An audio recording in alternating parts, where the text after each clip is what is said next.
everyone, and welcome back to Full Recovery. It's been a minute since I said that, and I appreciate your patience. It's been a rough few months. If you are friends with me on Facebook, you know that we've been working very hard toward getting my husband prepared for essentially another amputation, which he had a couple of weeks ago, actually 2 weeks ago tomorrow. And he is healing very nicely and doing very well. And I appreciate your prayers for him. And we're moving forward, and hopefully in just a few weeks, it'll be about 6 more weeks of absolutely no pressure on the leg. And then at some point after that, we will be fitted for a new, more modern prosthetic, which will be such a help for him. And so I appreciate your prayers and your patience while we've been working toward that. Another thing that's also been really occupying my time is talking with women about menopause, perimenopause, how to know you're in it, how to prepare for it. And what I'm going to give you today is something that has been a common denominator across all women of all types going through this, different ages, ethnicities, it doesn't matter. This is a common denominator that has been expressed to me. A few months ago, I was in a church in Georgia where I've been before, but this particular time they asked if I would do kind of a question and answer time. I've done it before there, but I had done a complete session on menopause, how to prepare for it. You know, it's hard to fit it into a 45-minute segment. I wish I could just have a couple of days to talk with women about preparing for it and recognizing you're in it and things like that. But there was an older lady who said she was 84 years old, and I had just finished reading a list of symptoms. And she said she was 84 years old, still experiencing many of the symptoms that I described in the previous lesson. And she said, why is that? I should be well beyond all of these things. Why am I still having struggles with symptoms of this? And she said, I have such anxiety, such fear. And she said, but I still have a lot of the physical things too. I still have hot flashes and foot pain and all of these things.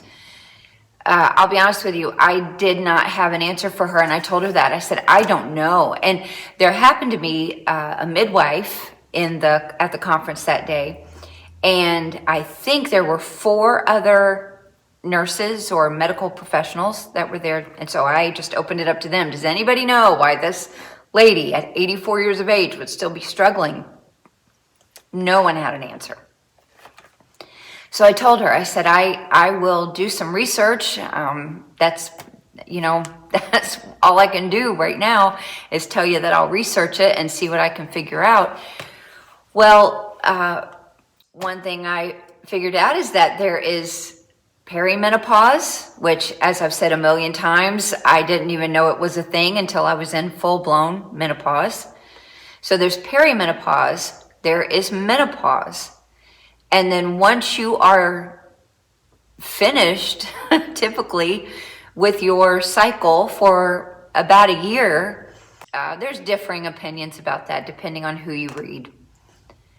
But once you are, let's say, finished with menopause, you are in post-menopause for the rest of your life.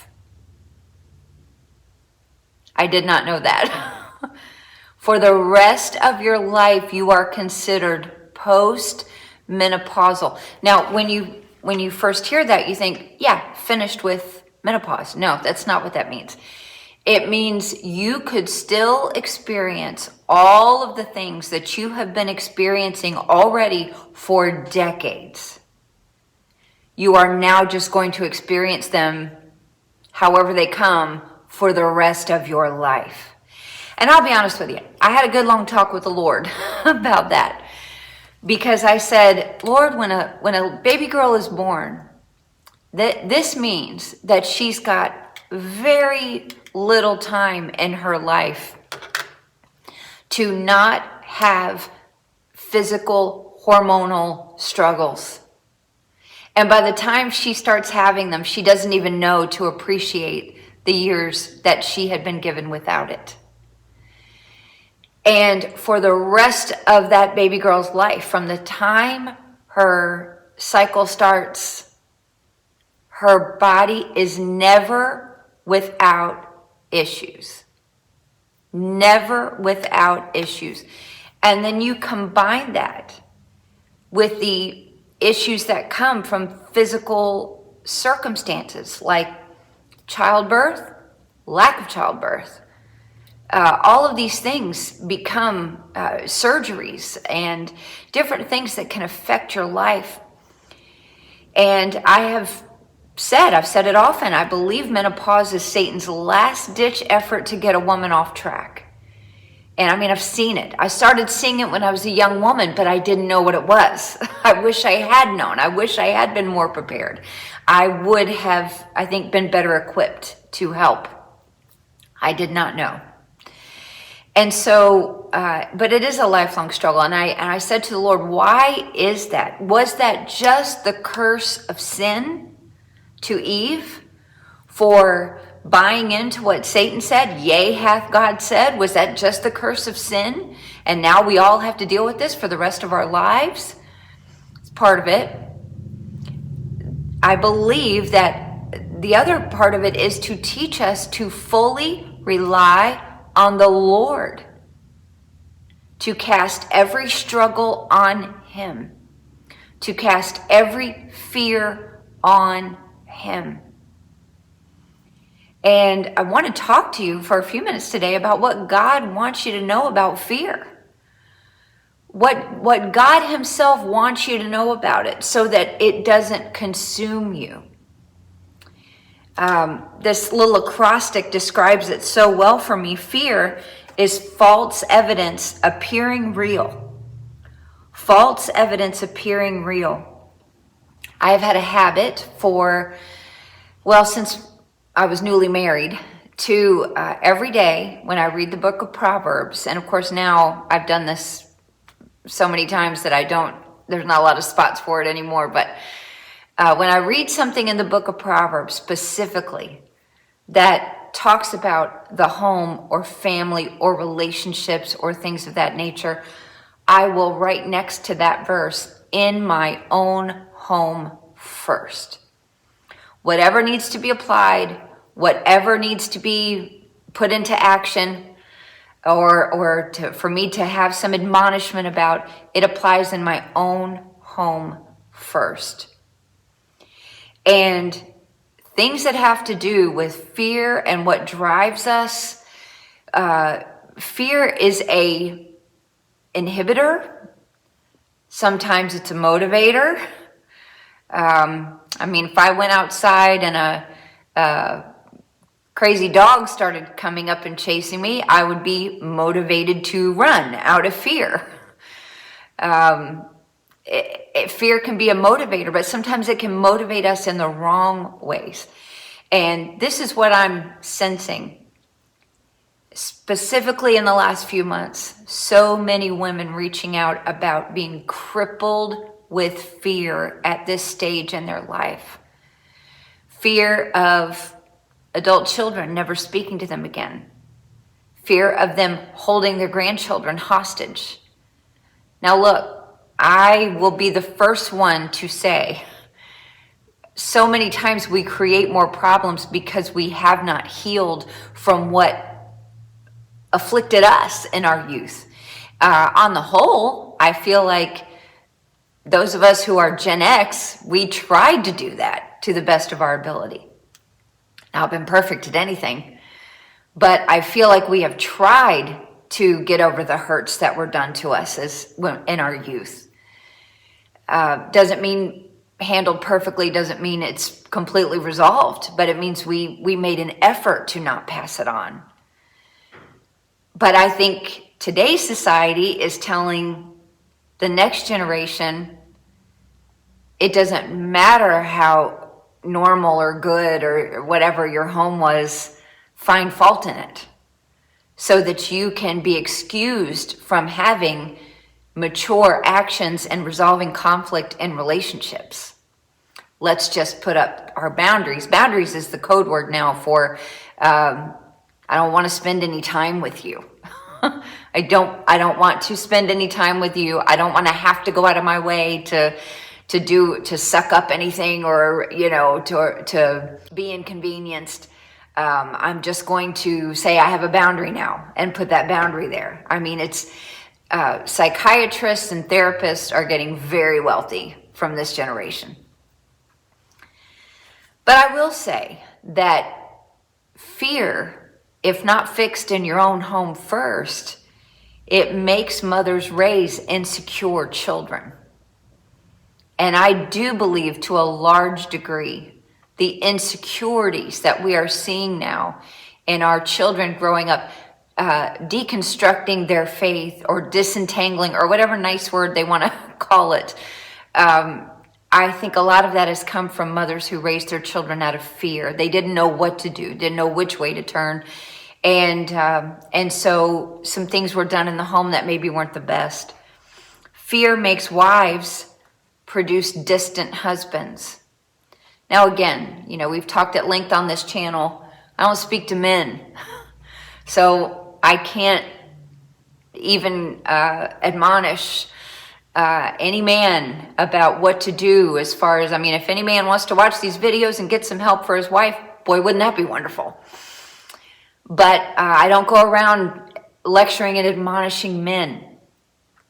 But I can tell you that I have seen wives in this time in their lives make their husbands very distant. And from personal experience, and my husband and I are still working on laying out a video for us to do together.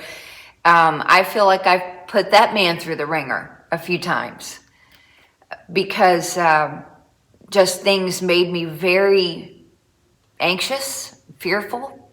What's going to happen? I don't know.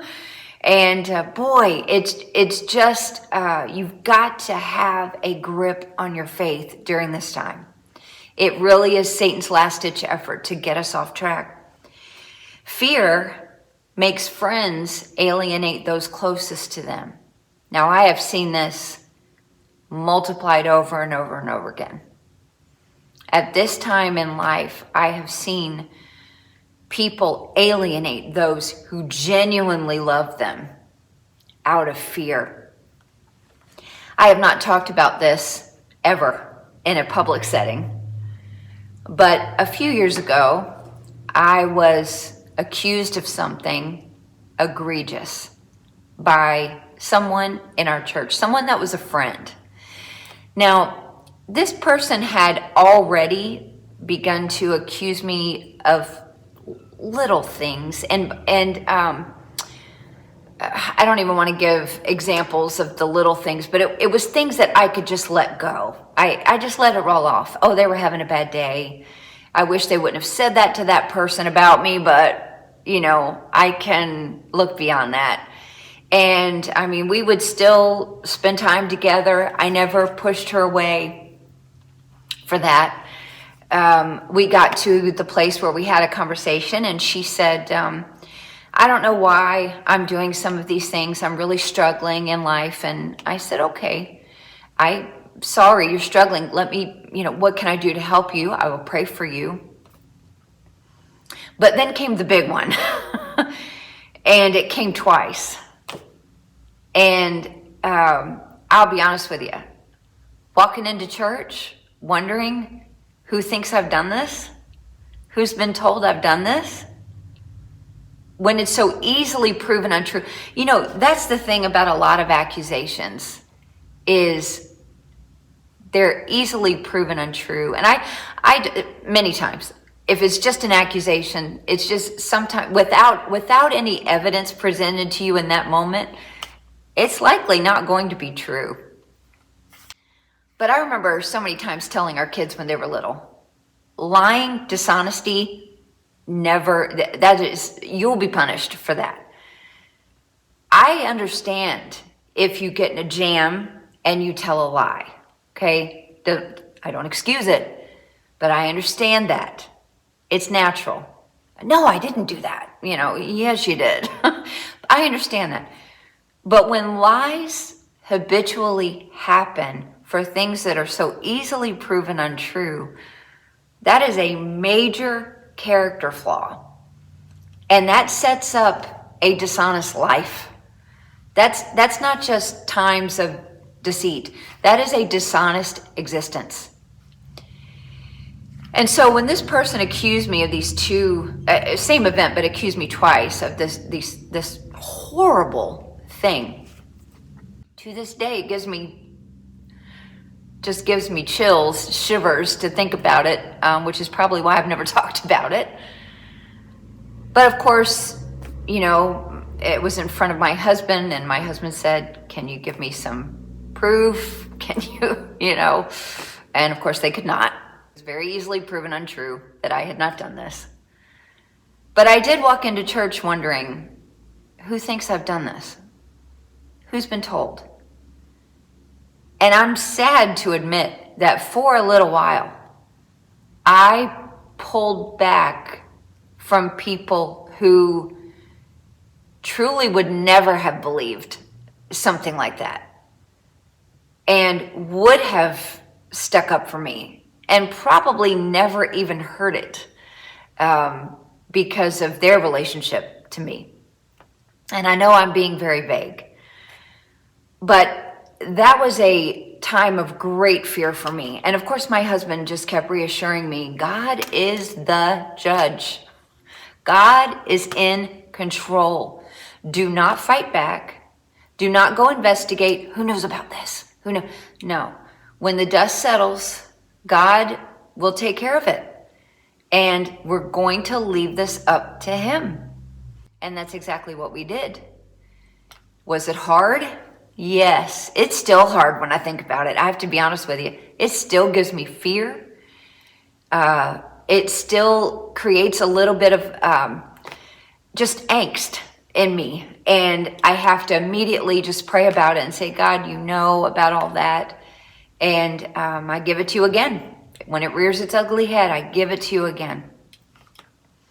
But fear can make people do crazy things. I'll be honest with you about this too. Of course, it was a woman who accused me. And looking at where she was in life at that point, I think she was, I know she was in menopause, but I think she was being driven by fear. In all of those circumstances, even the tiny little things, I think she was being driven by fear. Fear of losing some people, fear that life was about to change. And I think that made her take the action that she did. Doesn't make it right, just makes it real. But we have to watch what happens when we start to feel that fear rising up in our hearts. The Bible says in 1 Timothy 1:7, and this is a very familiar verse to all of us, "For God hath not given us the spirit of fear, but of power and of love and of a sound mind." Boy, those three areas begin to fail us, don't they? When we get to this place in life, power, we feel powerless, not just physically, but emotionally, relationally, we feel powerless. And of love, boy, I feel very unlovely during this time. I have felt like I'm making everybody work around me to even be with me. That's just how you feel. Maybe I'm the only one. I don't think so from what I'm gathering. And then of a sound mind might be the weakest part of us because, boy, so much is being shot at into our minds. Satan shoots those fiery darts at us. You're not worth anything. You're not even worth spending time with. And man, your life, the experiences you have, they're nothing. Nobody wants to hear about that. Nobody cares what you know. These are things that we say to ourselves during this time. And we have got to realize that fear is what introduces the lack of power, the lack of love, and the lack of a sound mind. My husband would tell you the thing I fear most in this world, which is a silly thing to fear, but mice. I just can't take, if I know there's a mouse in the room, I will go. I will be that woman on the chair like in the cartoons. I can't handle a mouse that's been caught in a trap. I'm afraid it's going to bust out of the trap and get me. And but that's a silly thing. But as I've gotten older, I am very afraid during takeoffs and landings on a plane. Very afraid. I bow my head. I pray the whole time. I'm usually gripping onto the armrests. I am praying the whole time. God, please, please, please. I never really had that fear before. I don't know what it is about this age of life. But I force myself to get on the plane and take the flight. And God helps me. But other people have different things that they're afraid of. But there's other things about life and people that we can be so afraid of that it causes us to do really crazy things. What does God want us to know about fear? Number one, fear is the great restrainer that keeps us from victory. The great restrainer that keeps us from victory. You can have fear in your marriage, fear in childbearing, fear about heading into a middle-aged stage of life, menopause or whatever's coming, fear of starting a new job or moving or whatever it is. Fear is such a gripper. But what could you accomplish if you were not afraid? If fear did not grip your heart and your mind, what could you accomplish? What could you accomplish for the Lord? Proverbs 29:25 says, "The fear of man bringeth a snare, but whoso putteth his trust in the Lord shall be safe." The fear of man bringeth a snare, but whoso shall put his trust in the Lord shall be safe. When you fear the reactions of people, what they're going to say, what they're going to do, you're going to fall into the trap of manipulation. Either you're going to manipulate them or try to, or you're going to fall into the trap of being manipulated by them. That episode in my life that I talked to you about a couple of minutes ago, I really let the potential feelings and knowledge of other people, of what I had been accused of, determine my behavior. I came into church as a very closed off person. Somebody wanted to do something with me. I thought it was probably, they're going to talk to me about this, and I would say, "Oh, I'm really busy," and just put them off. I didn't want to have to answer. I don't have to deal with all this, especially with such an egregious false accusation. No proof. No, not even I was there. This was just a complete accusation.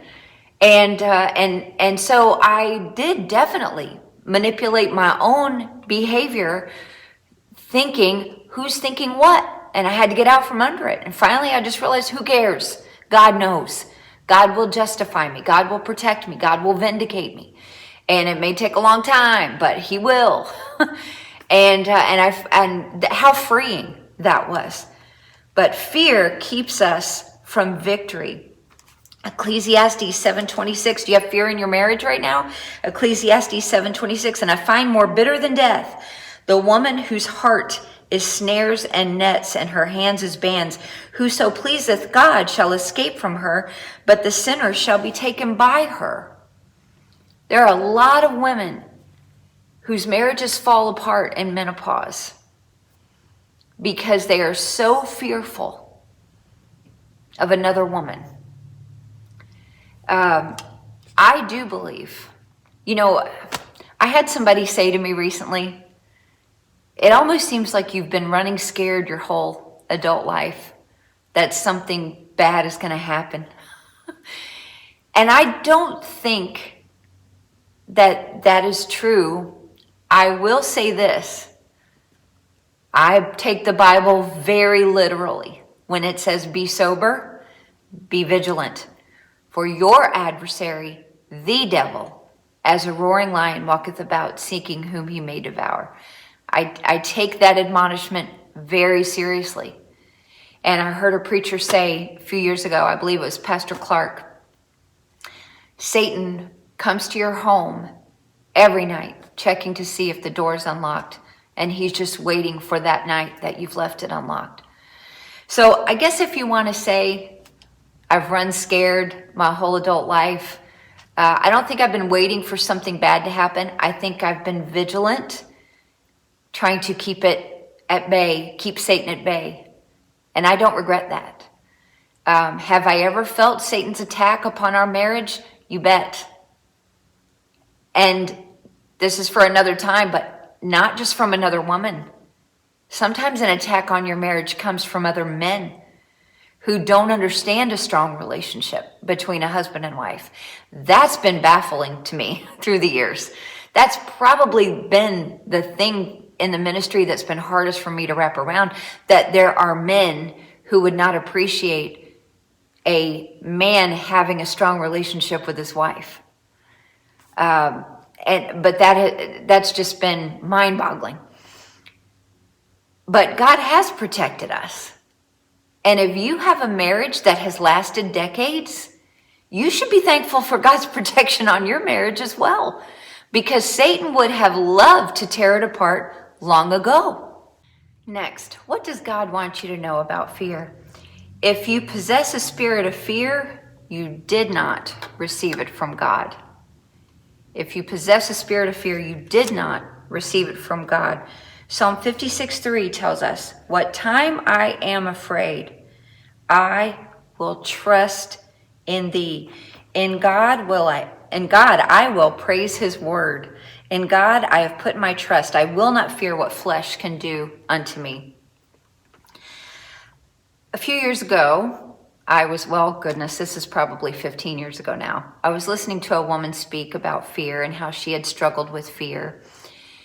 And she talked about how every morning when her family would leave the house, she would pray over them that she would call them all by name, and then she would pray over them that God would protect them as they drove down the road, that God would protect them from other cars, semis, motorcycles, ATVs, golf carts. I'm not exaggerating. She listed every motorized vehicle known to man and said she prayed and prayed for God's protection over her family from every motorized vehicle.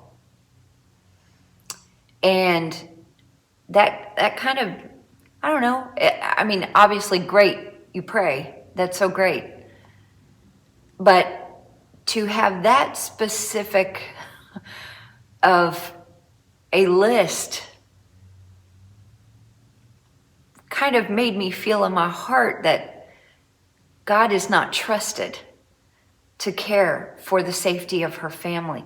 That, in other words, that she had to go through every vehicle. I mean, she mentioned, motorhomes and all kinds of things. And I,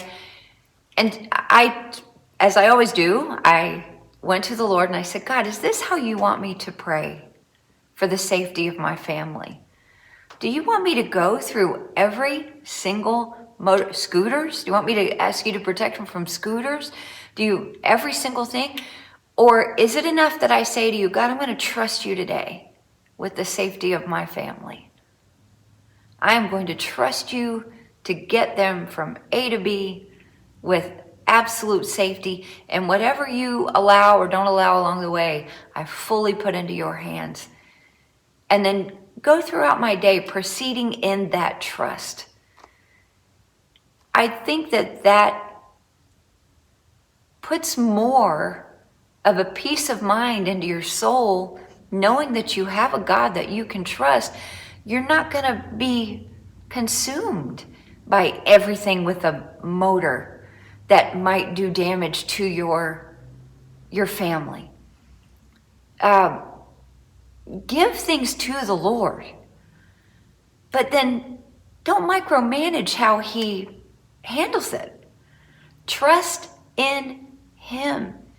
If you have a spirit of fear that makes you categorize all the ways in which God should do things for you, you didn't get that spirit from him. God does not give you the spirit of fear. If you possess the spirit of fear, you did not receive it from God. Satan began his temptation in the garden with questioning God's word. He said to Eve, "Yea, hath God said?" Did he really say that? And that's still how he's getting us today as Christian women. Did God really say he would take care of everything? Did he really say he would protect your family? I think maybe you should micromanage your prayers and manipulate him into answering how he should. No, God is so big. God keeps this world spinning. He keeps my world spinning. He's big enough for me to say, God, I trust you with whatever the circumstances. He's big enough for that. Number 3, you accepted a spirit of fear when you believed the lie it was wrapped in. You accepted it. You accepted that spirit of fear when you believed the lie it was wrapped in.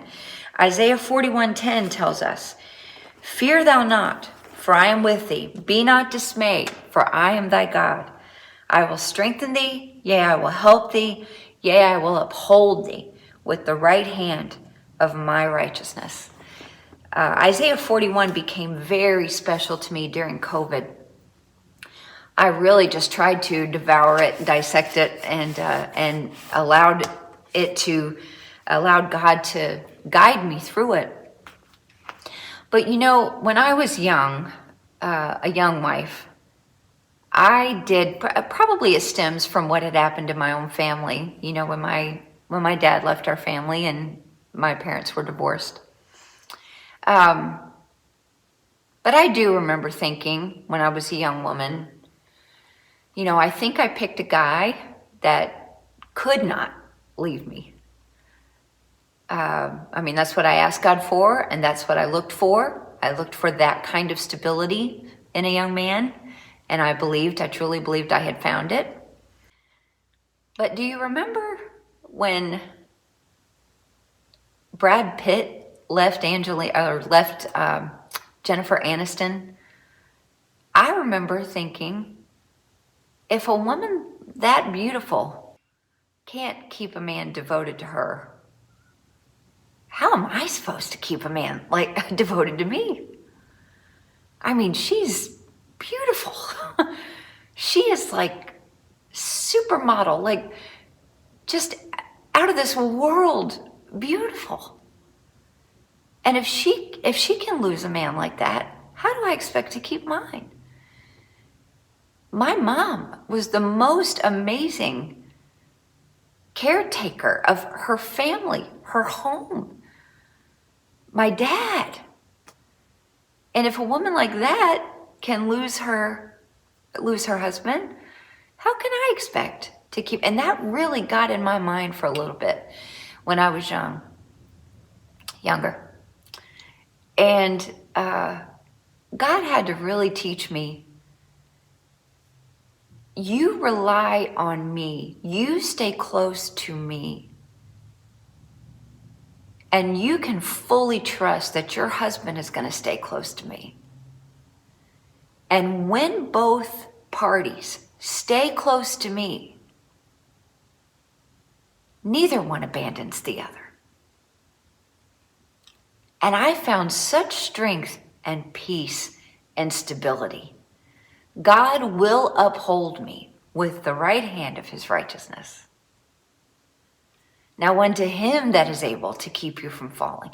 It does not rest on me. It is the Lord, me staying close to the Lord, me staying close to my husband. That that is the key to having a marriage that lasts. And God has been so good to strengthen my faith in that area. Next, number 4, what does God want you to know about fear? God does not want you to have a spirit of fear. So you accepted the spirit of fear when you believed it, the lie it was wrapped in, that God can't, whatever the lie is, God can't take care of you, God doesn't love you, God doesn't care about what happens to you, whatever lie that is, you accepted that spirit when you believed the lie it was wrapped in, but God doesn't want that for you. God does not want you to have a spirit of fear. If you are fearful, you are embracing something God does not want you to embrace. If you are fearful, if you are being guided by what if? I saw a statement earlier today that says, fear says, what if? Faith says, even if. And I loved that. But you're embracing something God doesn't want you to embrace when you are fearful. Matthew 10:29 and 30 says, are not 2 sparrows sold for a farthing, and one of them shall not fall on the ground without your Father?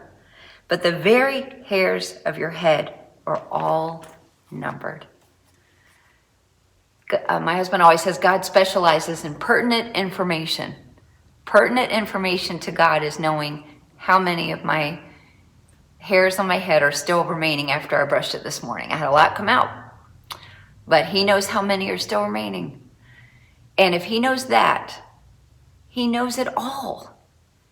And he will take care of us. He does not want to embrace what we should not embrace. Number 5, God does want you to have a spirit of victory that's ultimate power, ultimate love, ultimate self-control, or a sound mind. Ultimate power. The Bible tells us in Psalm 56:4, which we actually read a couple of minutes ago, Psalm 56:4, in God I will praise his word, in God have I put my trust, I will not fear what flesh can do unto me. Ultimate power. What if every wife, mom, daughter, sister, friend, what if every one of us that claimed the name of Christ lived our lives with ultimate power, supernatural power from the Lord, ultimate love, God's love flowing through us, and ultimate self-control? You know, I've said repeatedly that the first indication I had that something was wrong with me was I was being admonished in a public setting, and the thought just entered my head, I am too old to sit here and take this. And I faked a cough and got up and left the room. And that's not me. I normally would have said, it's not a big deal, and let it roll off. But I couldn't in that moment. Now, since then, I've had many times where I've had to stifle, leave the room, just do whatever it took to not become like a fire out of a dragon's mouth. And I don't want that. None of us want that. But can you imagine if we didn't fight those? If we had ultimate power? The Holy Spirit lives inside of you. The Bible calls him the Spirit of Christ living inside of you. He left him behind with us to get through this world. Not just survive it, but to thrive in it. In spite of it, in spite of all of it that goes on around us every day, that we can have the abundant life through him. And imagine what this world would be like if we all lived that way. Imagine if every grandmother said, I'm going to have ultimate power through the Holy Spirit living inside of me. I'm going to have ultimate love, God's love flowing through me, to everyone in my family, and to everyone I come in contact with. And then ultimate self-control. Doesn't matter what they do to me. First of all, I'm not going to let it affect my relationship with the Lord, because that's got to remain top of the line if the whole world were to turn their back on him. But ultimate self-control in every day, so that I don't say things I regret, so that I don't have to make a bunch of apologies. Have I had to make my share of apologies? Yes. I've probably made more apologies in the last 5 years than I have made in my whole life put together. But I want to get to the place, even at this time, and now that I've realized, I told my husband the other day, I could have 30 more years of being postmenopausal. What does that mean? What does that look like? But I want to keep that to a minimum if I can. But imagine if we all live like that. What a wonderful world we would have. And God's love would flow through us, and the whole world would feel it. And it's not too late for us to experience that. Next, what does God want you to know about fear? You receive the spirit of victory when you receive the truth it is wrapped in. The Bible tells us in 1 John 4:18, there is no fear in love, but perfect love casteth out fear, because fear hath torment. He that feareth is not made perfect in love. Fear has torment. Have you felt tormented by something that has you fearful? Let God make you perfect in his love. He will love you through it, and you can get through it, and you have to believe the truth. Believe the truth about God. Believe the truth about what God says about you. Believe the truth. Now, I'm not one of these people that's going to say, you're so worthy. God has shined his favor because you're so worthy. No, none of us is worthy. All our righteousnesses are as filthy rags. The only way we have any standing with God is through the blood of Jesus Christ.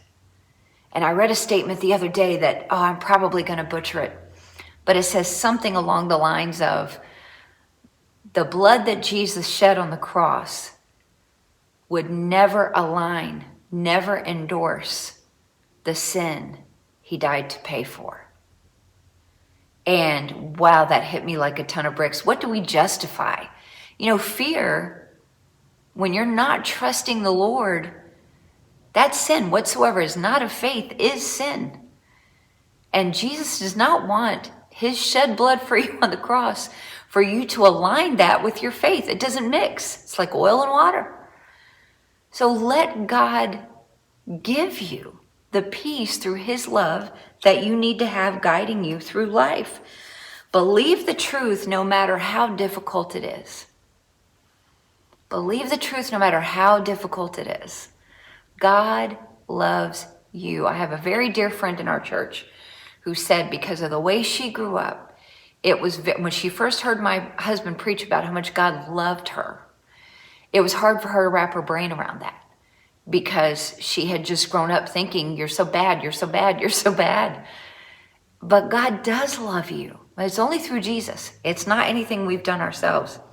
Lastly, the gifts God has given us of power, love, and a sound mind are tools for us to use. These are the same tools that help Jesus navigate the hard times.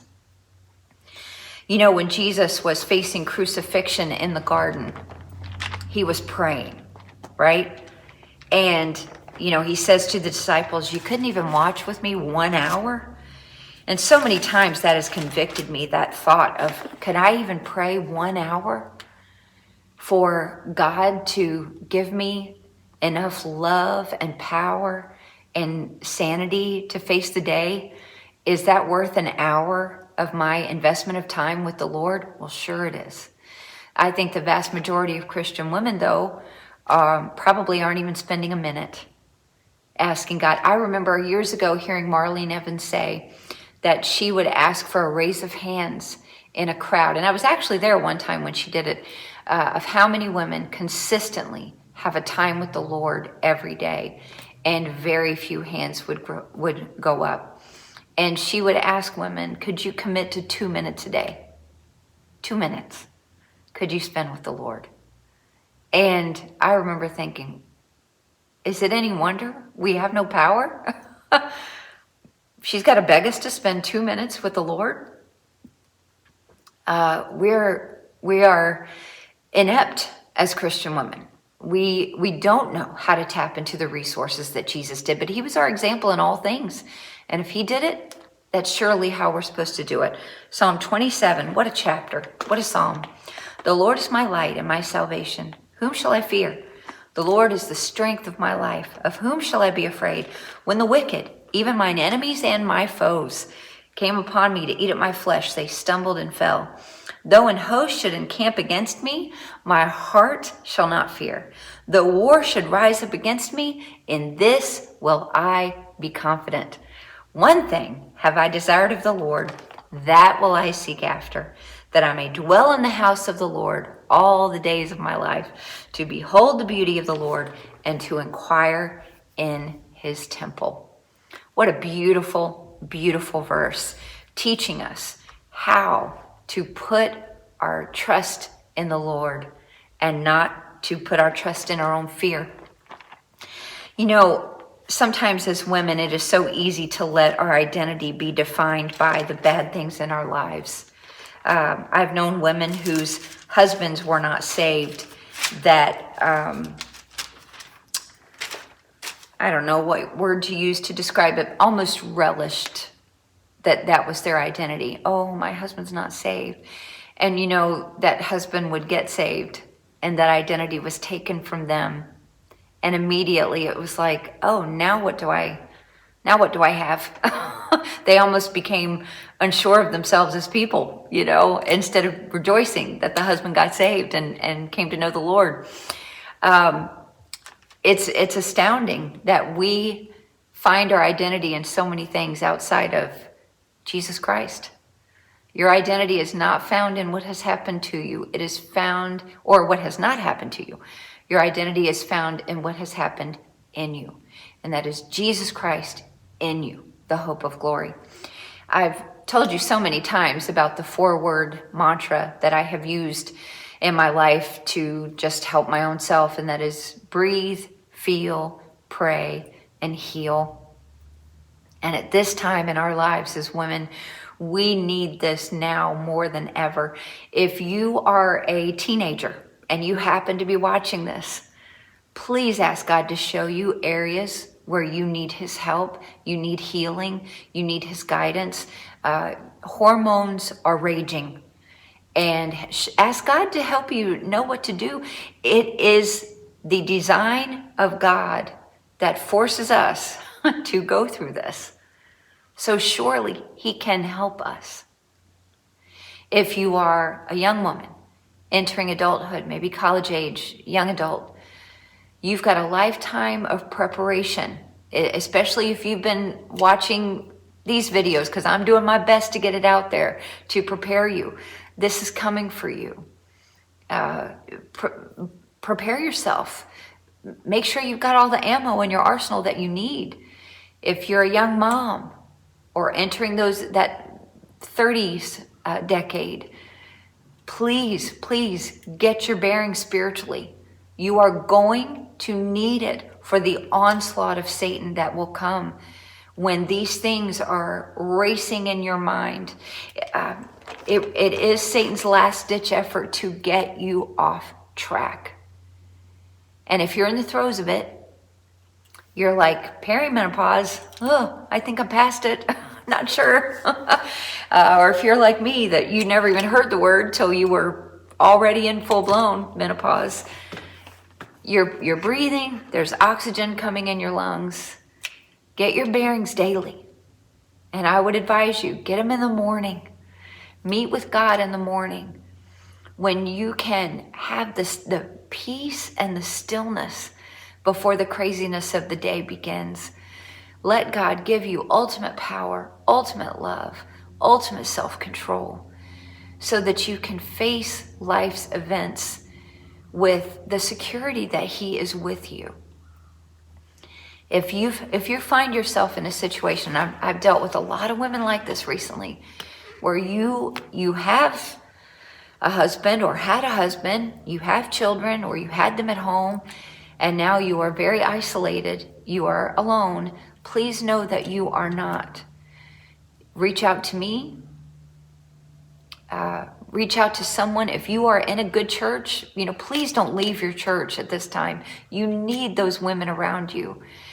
Go to them and say, I need some help. I'm having issues. I need a friend. Please help me. They will. They will rally around you, and they will. Don't do what I did and say, oh, I don't know who's saying what, so I'm just going to withdraw from everybody. Don't be like that. Ask God to show you who you can say to, I need some help. I'm having some struggles.